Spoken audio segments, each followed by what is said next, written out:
What do you say, everybody? And Roll Tide, welcome to Cover Crimson, brought to you by Pearl River Resort over in Philadelphia, Mississippi. And we're going to talk about Bama getting ready for their first scrimmage, some running backs, and more right here on the show. So like, subscribe, thumbs up. Thank you for being here. And let's get this party started. Let's talk a little bit of Bama football. As now we get the pads on and we're getting ready to really get out after it.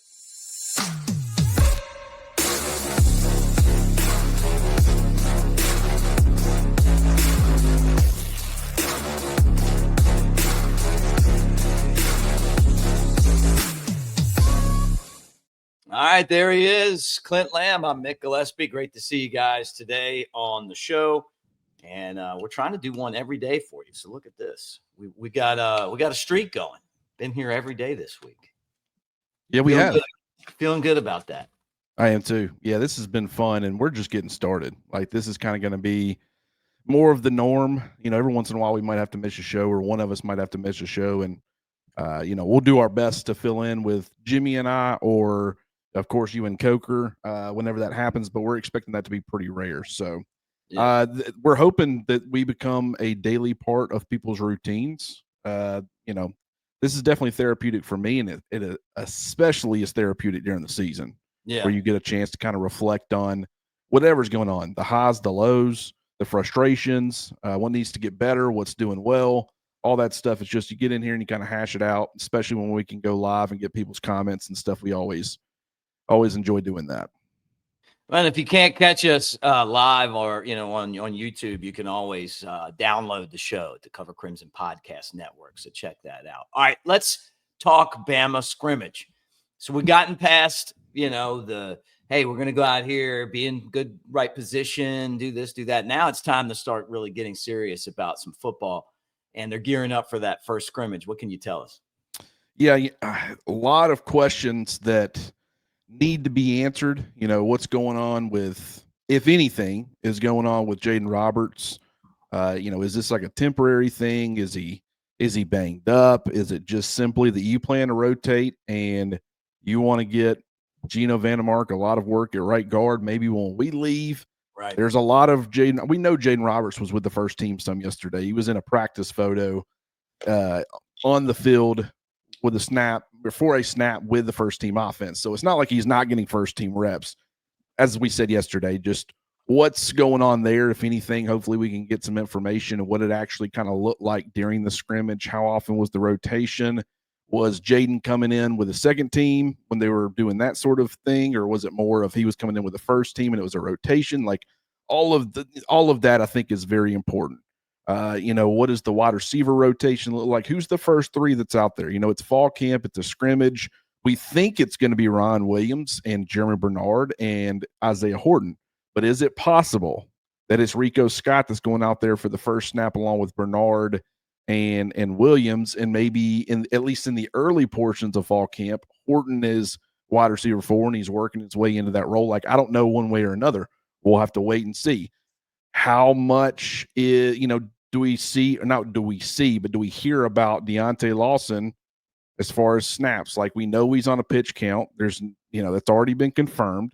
But what does that look like in these early stages of fall camp? Does he participate in the scrimmage on Saturday, or do they hold him out? If he does go, how often is he out there? What does, the other two look like as far as being on the field and playing alongside one another? Who's handling kind of the green dot responsibilities if Lawson's not on the field?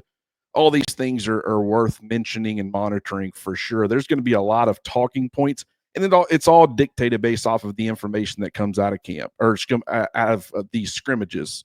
Sometimes we ask questions and we don't get definitive answers, and when your own eyes aren't on it, you got to rely on others. So I'll be curious to see what kind of information we're able to get. Yeah, I am too. It's part of kind of the process of trying to figure out who's doing what. Last year, Roberts, it felt like he was hurt a lot. Maybe we made excuses up for inconsistent play. I thought he was. I don't know how to evaluate offensive line, but I mean, I listen to people like Mike Johnson who does.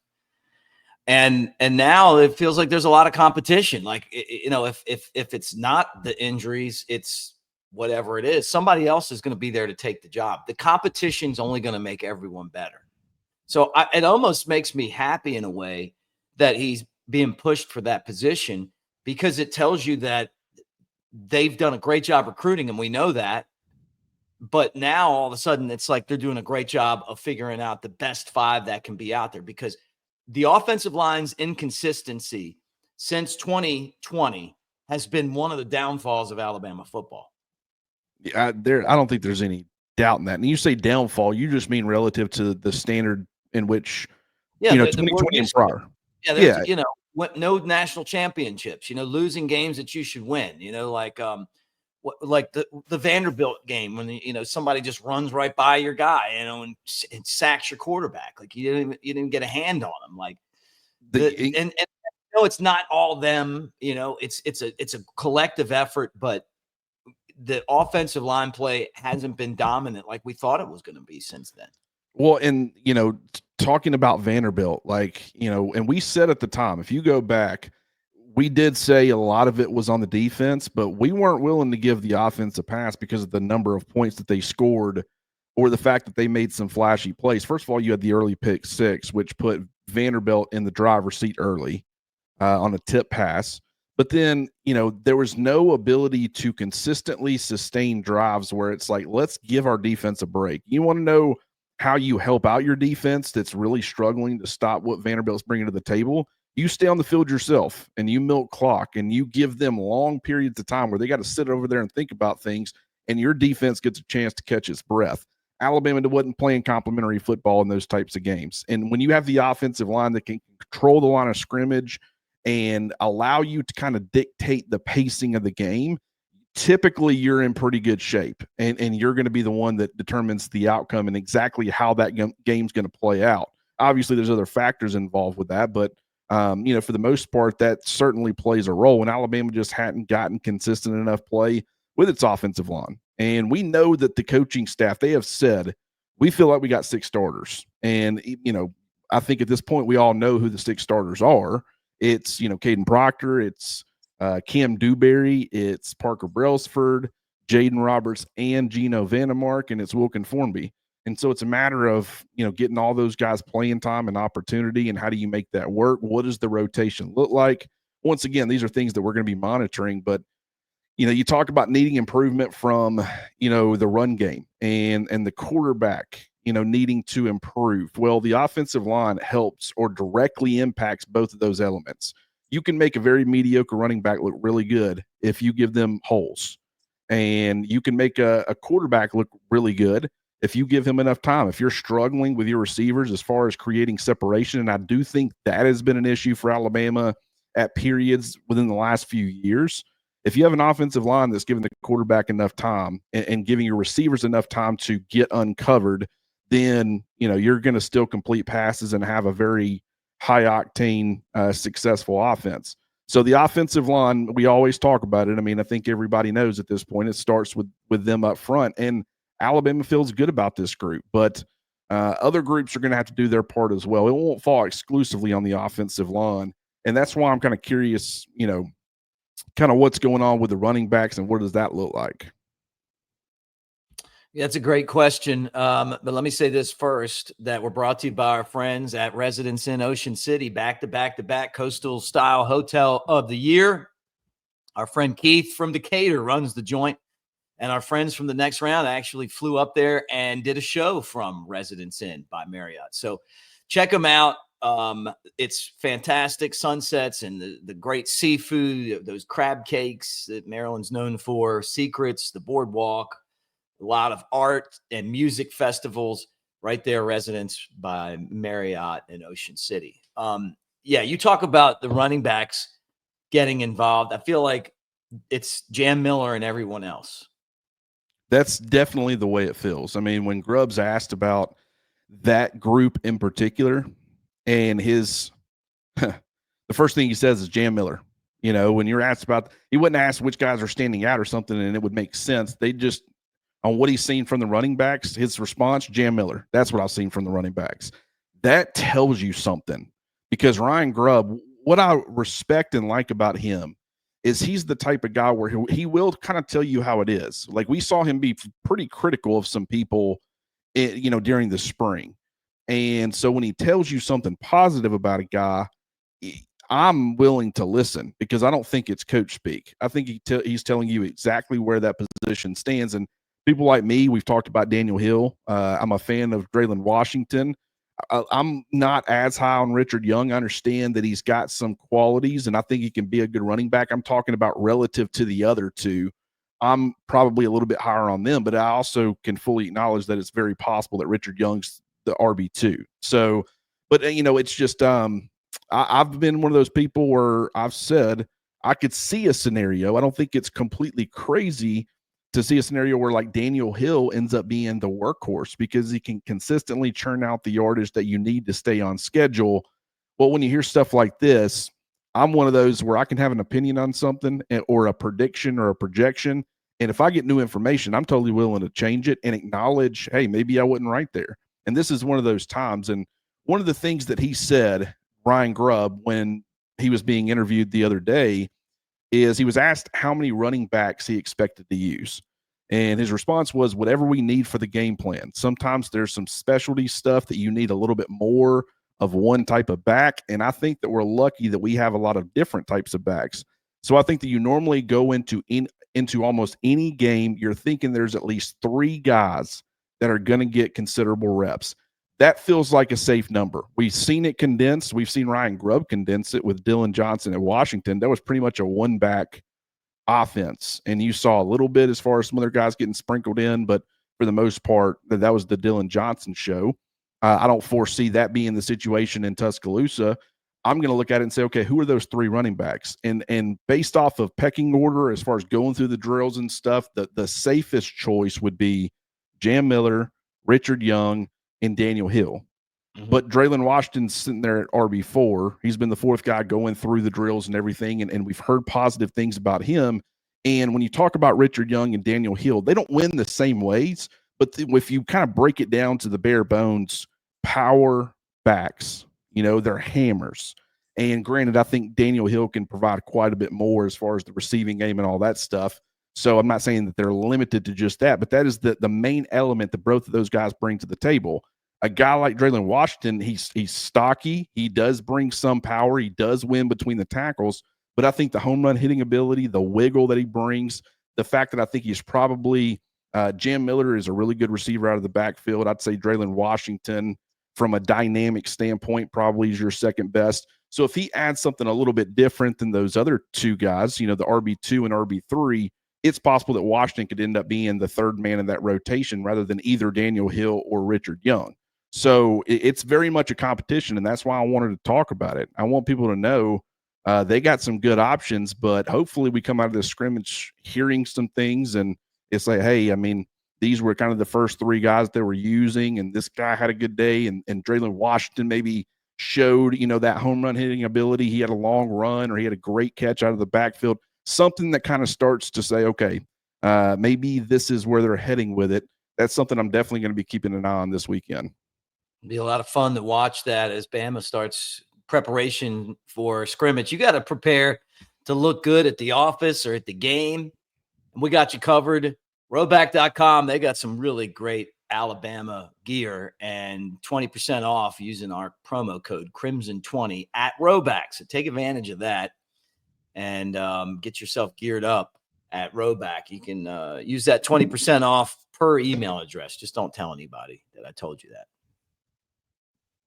I like that hoodie though. It doesn't feel like fall yet. It's still really hot, but it'll be fall before you know it. I'll jump into the fall before it's fall, man, because I love it so much. And you get last week, it's like I was sitting there considering putting on long sleeves, and it was cooler.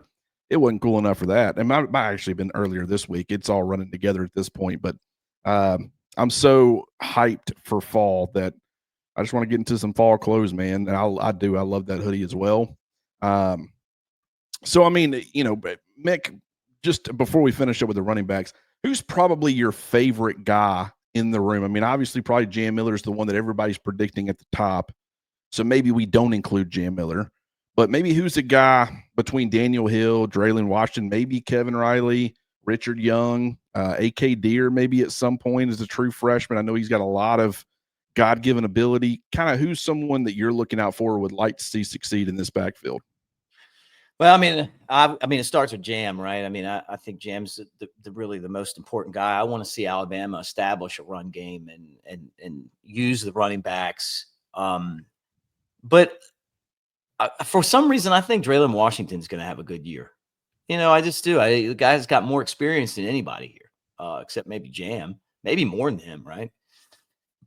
And then AK Deer is so talented. Can he figure out the mental part of it, where to be on certain plays and blocking and chipping and this and that.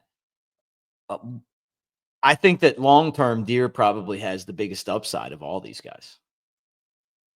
I wouldn't disagree with that. Pass protection is such an important piece of all this. And, that's something that I think Jam Miller is just so far ahead of everybody else. Like, you can trust him in those situations. We know Richard Young has shown improvement there. I think that's been kind of a deficiency for him. He's a big guy. Daniel Hill is a big guy, but it's not always about size. You got to understand where to be, and you got to understand your protections and how you fit into it.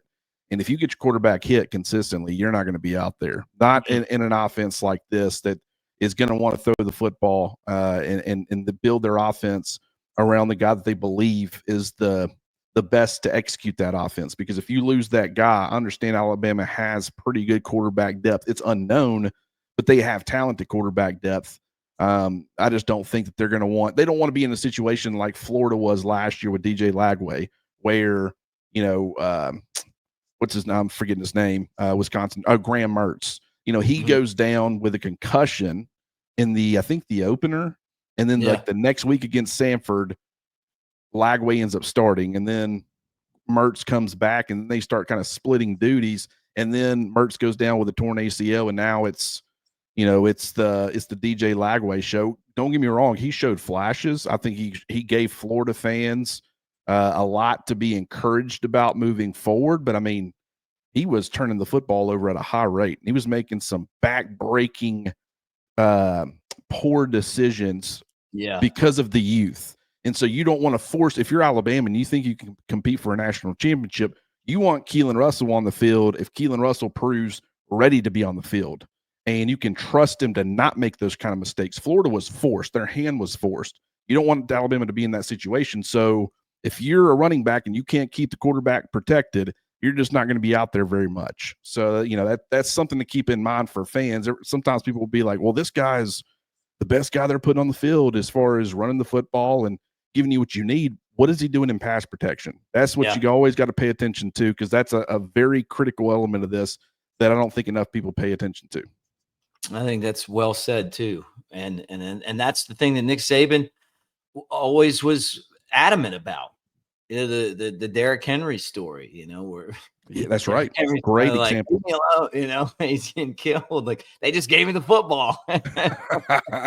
That's a great example. Figure this out. Yeah, and then you do, but it just takes a while.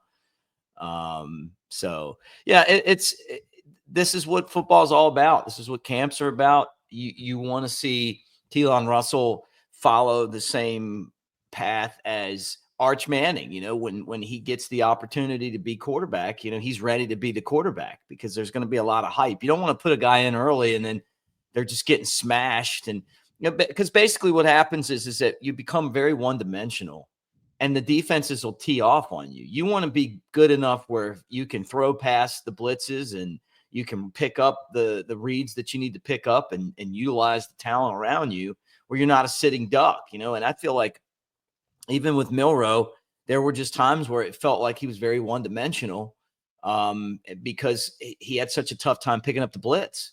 If they changed the plays late, it was like he just didn't process very fast. And we saw that there were certain defenses that he never got it figured out. And you get young quarterbacks, put them in that position when they're not ready, and you don't have a bunch of stars around them, and you're relying on them, bad things happen. And with the thing I'll say about Nick Saban, which one of the reasons he is the GOAT, is it didn't matter who was at quarterback, because if he had a quarterback that didn't have experience, like AJ McCarron in his first year or whatever, it was like they just they made the game plan basic.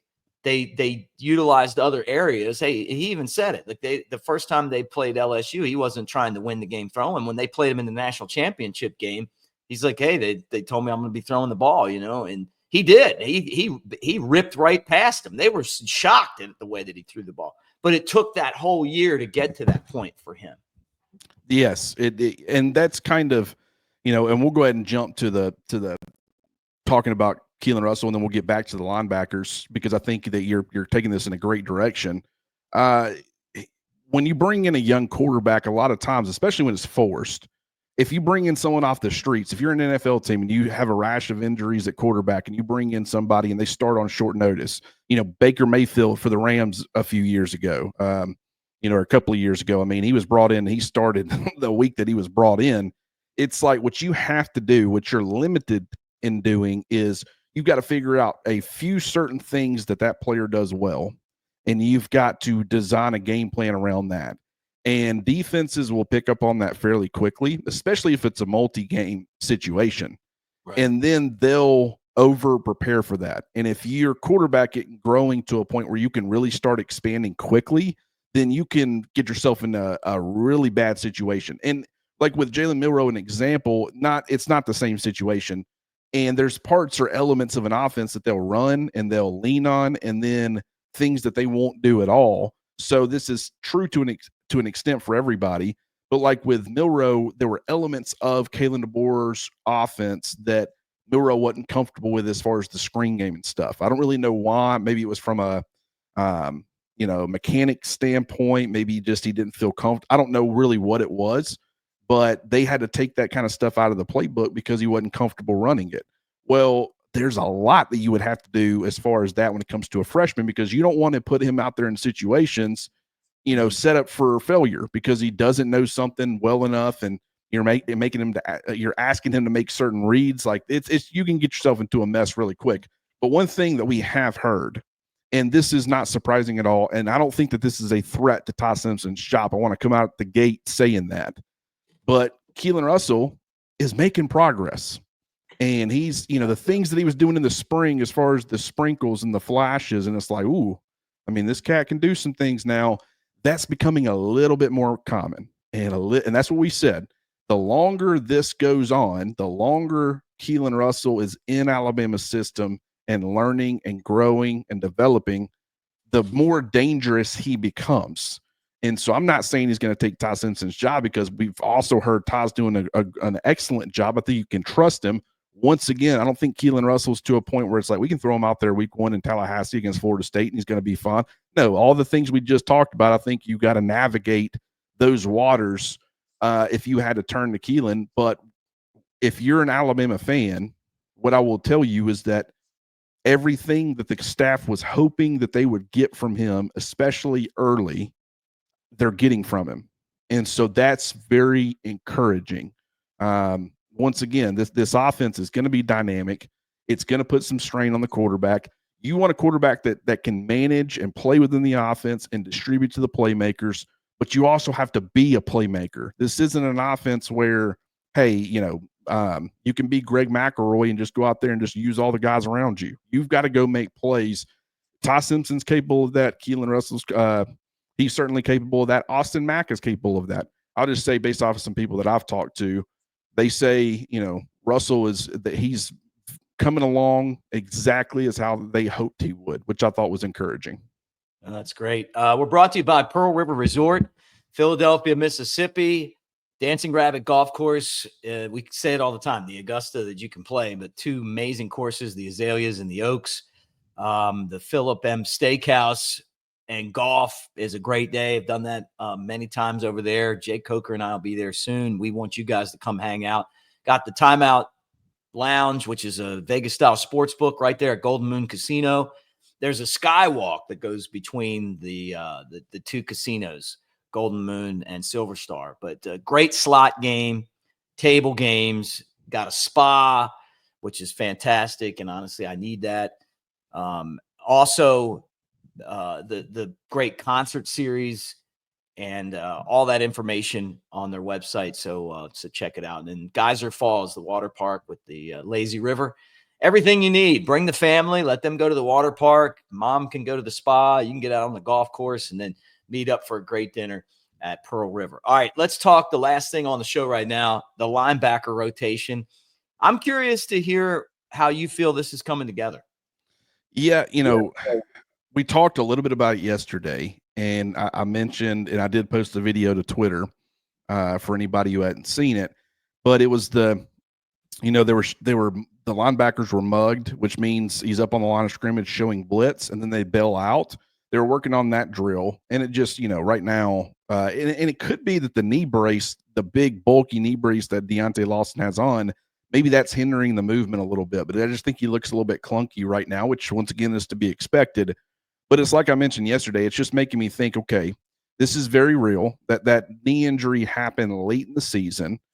We are expecting him to probably be available for week 1. I think that's the expectation that's kind of been laid out there. But, how close is he to being Deontay Lawson again?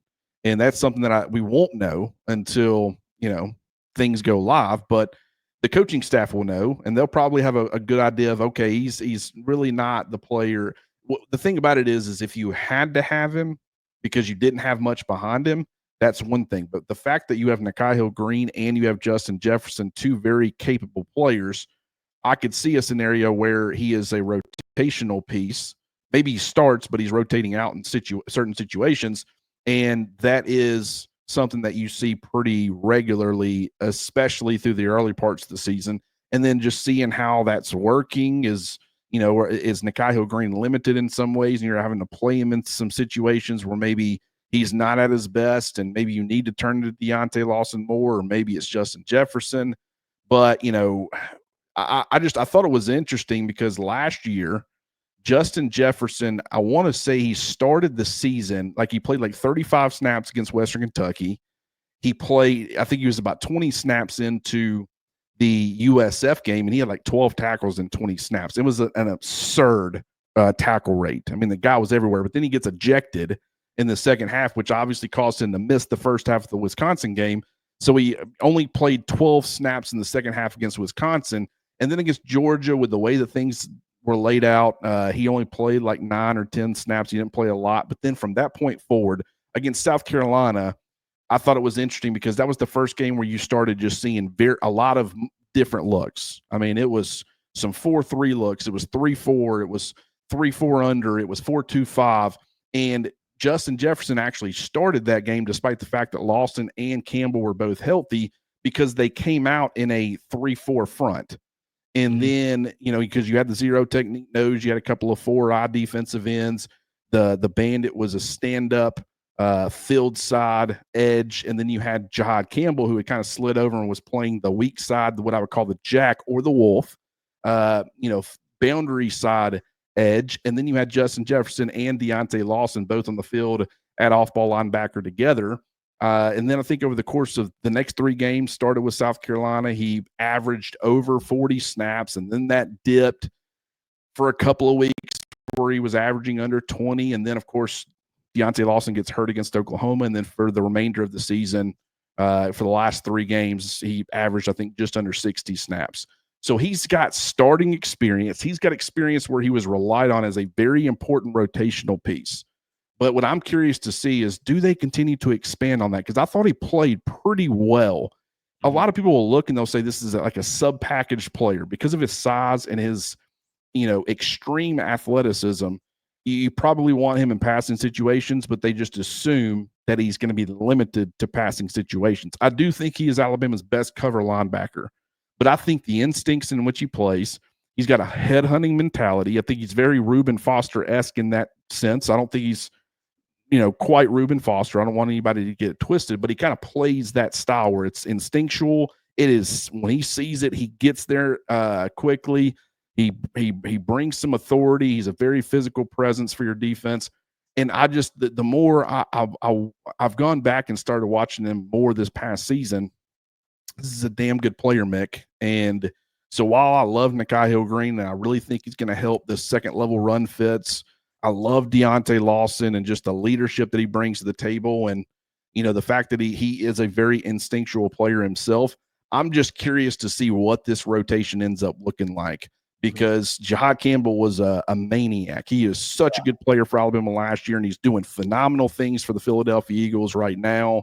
I still don't understand how you fell all the way to them. I mean, that was criminal. But, what do they do to replace him? How well do they do trying to replace him? And what exactly does that end up looking like? A lot of people, the third guy that gets mentioned typically is Justin Jefferson. I'm saying, especially in the early stages of the season, I wouldn't be shocked, man, if he was like linebacker 1 and he was the best player they had at that position. Very interesting. Well, scrimmage coming up. We got a lot more to cover on the channel. So make sure that you guys like and subscribe, share with your Alabama friends, and thank you for being here with us on a daily basis.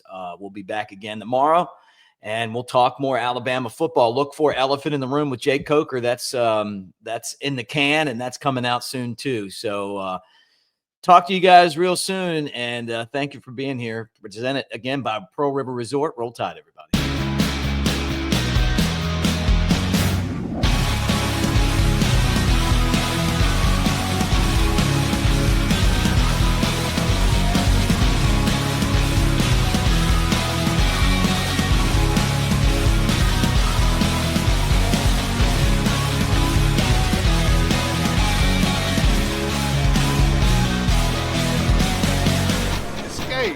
To Pearl River Resort.